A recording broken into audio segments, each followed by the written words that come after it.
श्री स्वामी समर्थ. किती मोठे संकट असू द्या, तुळशीची वाळलेली काडी या ठिकाणी ठेवल्याने सर्व संकट दूर होतात. उठून या प्रांतकाळी तुळस वंदावी, माऊली तुळस संतांची सावली मुकुटे. वाहिली विष्णूने तुळस असे ज्याच्या दारी, लक्ष्मी वसे त्याच्या घरी. येऊनही श्रीहरी क्रीडा करी स्वानंदी. तुळसी विना ज्यांचे घर, ते तव जाणावे अघोर. तेथे वसती यमकिंकर आज्ञा आहे. म्हणून या तुळशी वृंदावन ज्याचे घरी, त्याचे प्रसन्न श्रीहरी. तुळशी वृंदावन जे करी प्रदक्षिणा, जन्म मरण त्यांना नाही नामा म्हणे.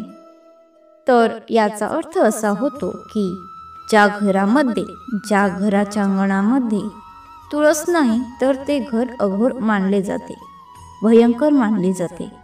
त्या घरामध्ये, त्या ठिकाणी यमदूतांचे वास्तव्य असते, ते ईश्वराचे आज्ञा म्हणून. आणि ज्यांच्या घरामध्ये, अंगणामध्ये तुळशी वृंदावन असते, तर त्यांच्यावर माता लक्ष्मी आणि भगवान श्रीहरी विष्णूंची नेहमीच कृपा असते.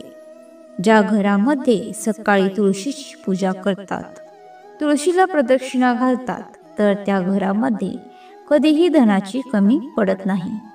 त्या कुटुंबावर, घरावर नेहमी लक्ष्मी मातेचा कृपाशीर्वाद असतो आणि भगवान विष्णूंचा आशीर्वाद प्राप्त होतो आणि त्या घराची नेहमीच भरभराट झालेली दिसते.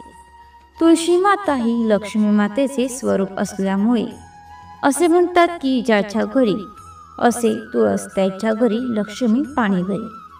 आणि म्हणूनच आपल्या सर्वांच्या अंगणामध्ये तुळस ही असायलाच हवी. तुळशीच्या एका काडीचे महत्त्व जाणून घेणार आहोत. म्हणजेच आपल्या अंगणातील सुकलेली तुळस फेकून न देता, तर त्यात सुकलेल्या वाळलेल्या काडीचा आपण कशा प्रकारे उपयोग करू शकतो, जेणेकरून या तुळशी मातेचा आपल्यावर, आपल्या कुटुंबावर, आपल्या घरावर सदैव नेहमी आशीर्वाद राहील आणि तिच्या कृपेने आपल्या मुलांच्या, पतीच्या सर्व इच्छा, मनोकामना पूर्ण होतील. त्याचबरोबर आपल्याला घरामध्ये कधीही धनधान्य, समृद्धी, संपत्तीचे कमी पडणार नाही. आपल्या घराची भरभराट होईल. आणि म्हणूनच आपल्या अंगणातील तुळस जर सुकली असेल, तर ती फेकून न देता त्याचा हा प्रभावी उपाय करणार आहोत, जेणेकरून माता लक्ष्मीचा आशीर्वाद आपल्यावर, आपल्या कुटुंबावर, मुलाबाळांवर, पतीवर प्राप्त होईल. आता पाहूयात की तुळशीचा उपाय कसा करायचा आहे. तुळशीची वाळलेली काडी कुठे ठेवायची आहे हे जाणून घेऊ. आपण आपल्या अंगणातील तुळशीला रोज जल अर्पण करतो, रोज तिची पूजा करतो, तुळशीजवळ दिवा लावतो. परंतु आपण कितीही तिची काळजी घेतली, तर कधी कधी आपल्याला अंगणातील तुळशी सुकून जाते किंवा कोरडी पडते. अशा वेळी आपण काय करावे हे आपल्याला समजत नाही.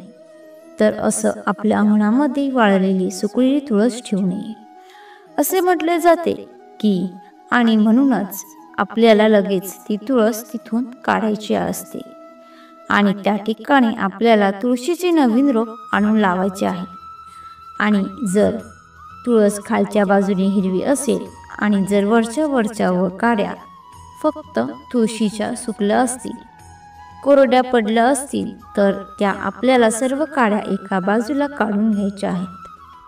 आपण कधीही झाले तरी वाळलेली तुळस काढून टाकायची नाही किंवा नदीमध्ये विसर्जन करायची नाही, कारण तुळस ही लक्ष्मी मातेचे स्वरूप आहे. आता या तुळशीच्या वाळलेल्या काड्या आहेत, तर त्या स्वच्छ धुवून घ्यायच्या आहेत आणि नंतर या काड्या उन्हामध्ये सुकवून घ्यायच्या आहेत. आणि त्यानंतर आपल्याला या काड्यांची एकदम बारीक अशी पावडर करून घ्यायची आहे.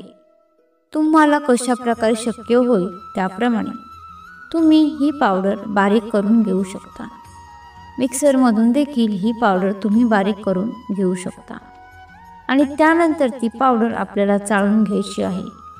आणि नंतर ही बारीक चाळून घेतलेली तुळशीची पावडर एका डबीमध्ये भरून ठेवायची आहे.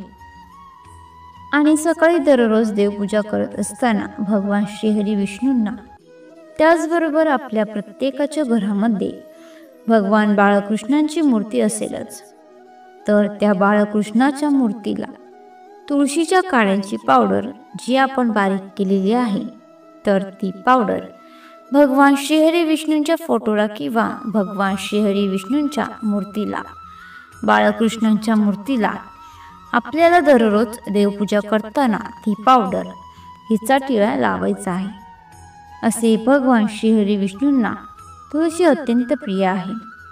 तुळशी माता भगवान श्रीहरी विष्णूंची पत्नी असल्यामुळे आपल्याला दररोज सकाळी देवपूजा करत असताना भगवान श्रीहरी विष्णूंना आणि बाळकृष्ण यांना तुळशीच्या पावडरचा टिळा लावायचा आहे, जेणेकरून आपल्यावर, आपल्या कुटुंबावर माता लक्ष्मी सह भगवान श्रीहरी विष्णूंचा देखील आशीर्वाद राहील आणि त्यांच्या आशीर्वादाने आपल्या घराची, मुलांची, पतीची भरभराट होईल, प्रगती होईल आणि आपले भगवंत आपल्या पूजेचा स्वीकार करतील. आणि म्हणूनच आपल्याला अशा प्रकारे लक्ष्मीच्या तुळशीचा टिळा त्यांना लावायचा आहे.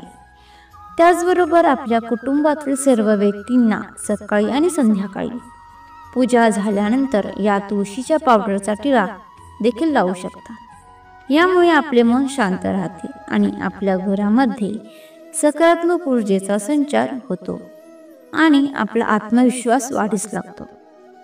आपलं मन एकाग्र होतं, आपलं प्रत्येक कामामध्ये मन लागण्यास सुरुवात होते आणि तुमच्याकडे जी तुळस आहे तर ती जर खूप मोठी असेल आणि तिची पावडर जर जास्त झाली असेल आणि ती तुमच्या कुटुंबामध्ये काही व्यक्तींना काही शारीरिक जर समस्या असतील, अडचणी असतील, त्यांनी दररोज सकाळी या तुळशीच्या पावडरमध्ये मध मिक्स करून ग्रहण केलं तर त्यांना नक्कीच याचा फायदा होतो. यामुळे आपल्याला शारीरिक आणि मानसिक कोणती समस्या असेल आणि काही अडचण असतील तर शरीराच्या कोणत्याही भागांमध्ये काही त्रास असेल तर ते सर्व काही तुळशीच्या पावडर आपण ग्रहण केल्यामुळे निघून जाते. त्याचबरोबर आपल्यामध्ये काही निगेटिव्हिटी किंवा जी कोणती नकारात्मक ऊर्जा असेल, दुसऱ्या दिवशी आपली सकाळी देवपूजा झाल्यानंतर किंवा संध्याकाळी दिवे लागण्याच्या वेळेला आपण हे पाणी तयार केलेलं आहे, तर ते पाणी आपल्याला आपल्या संपूर्ण घरामध्ये शिंपडायचं आहे.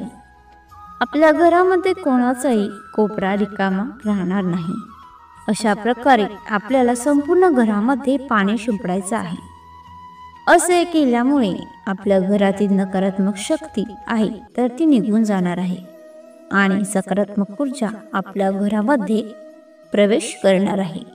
त्याचबरोबर आपल्या घरामध्ये विघ्न, अडचणी येत असतील तर शुक्रवार हा माता लक्ष्मीचा वार असल्यामुळे तुम्हाला शुक्रवारी माता लक्ष्मीला मंजिरीसह तुळस अर्पण करायची आहे. तुम्हाला ही माहिती आवडली असेल तर लाईक आणि शेअर करा.